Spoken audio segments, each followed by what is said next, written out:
State మొత్తం మీద maximum అన్ని సబ్ జైల్స్లోనే కూడా ఫెసిలిటీస్ కొంత అక్కడక్కడ కొంచెం ఇబ్బందికరమైన పరిస్థితుల్లోనే ఉన్నాయి.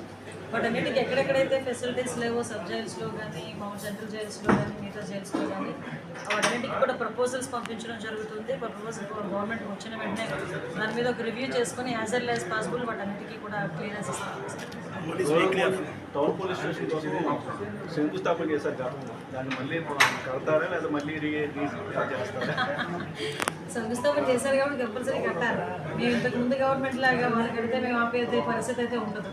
అటువంటిది ఏమీ లేదు. డెఫినెట్గా అభివృద్ధి అన్నది నిరంతరాయంగా ముందుకెళ్ళాలి, కానీ అక్కడ కూడా బ్రేక్ రాకూడదు. లాస్ట్ మన గవర్నమెంట్ చూస్తే 2019 24 పరిస్థితి ఏమైందంటే 2019 ఎలక్షన్కి ముందు ఏ కార్యక్రమాలు జరిగినాయో అవి ఎక్కడైతే ఉన్నాయో అక్కడితోనే స్టాప్ అయిపోయింది.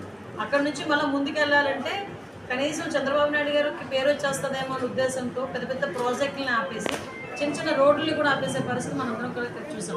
కానీ డెఫినెట్గా ఈ గవర్నమెంట్ అలా కాదు, కంపల్సరీగా ఎక్కడైతే అభివృద్ధి కార్యక్రమాలు చేయాలో అభివృద్ధి సంక్షేమం రెండు కళ్ళుగా భావించి అభివృద్ధి కార్యక్రమాలు కూడా ముందుకు తీసుకెళ్తాం. ఎక్కడైతే పోలీస్ స్టేషన్స్ కొంచెం ఇబ్బందికరమైన పరిస్థితులు ఉన్నాయో ఆ police stations at the same time police welfare గురించి కూడా ఈ గవర్నమెంట్ ఆలోచిస్తుంది.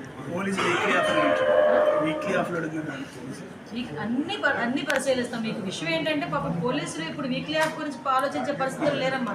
కనీసం మా డ్యూటీలు మేము గౌరవంగా చేసుకోవడానికి ఒక అవకాశం ఇచ్చారు అన్న తృప్తితో ఉన్నారు ఈరోజు పోలీసులు. కావాల్సిన మేము లేని సమక్షంలో పోలీసులు ఈరోజు మాట్లాడుకోండి. వాళ్ళు ఒకటే చెప్తున్నారు, ఈరోజు మేము కాకి చొక్కాకి న్యాయం చేసేటట్టుగా మా పని మేము చేసుకుంటున్నాం. ఇంతకుముందు పరదాలు కట్టడానికి, చెట్లు కొట్టడానికి, లేకపోతే తెలుగుదేశం పార్టీ ఇళ్ళ దగ్గర కాపలా కాయడానికే మా ఉద్యోగాలన్నీ సరిపోయినాయి.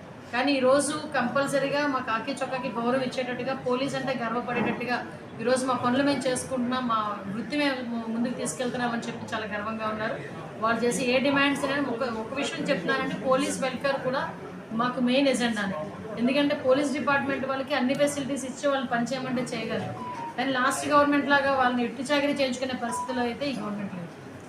కొత్త రిక్రూట్మెంట్స్ ఇస్తామండి. మీకు లాస్ట్ గవర్నమెంట్లో మొత్తం చూసుకుంటే ఎక్కడ కూడా ఒక్క పోస్ట్ కూడా శాంక్షన్ చేసిన పరిస్థితి కూడా కనిపించలేదు.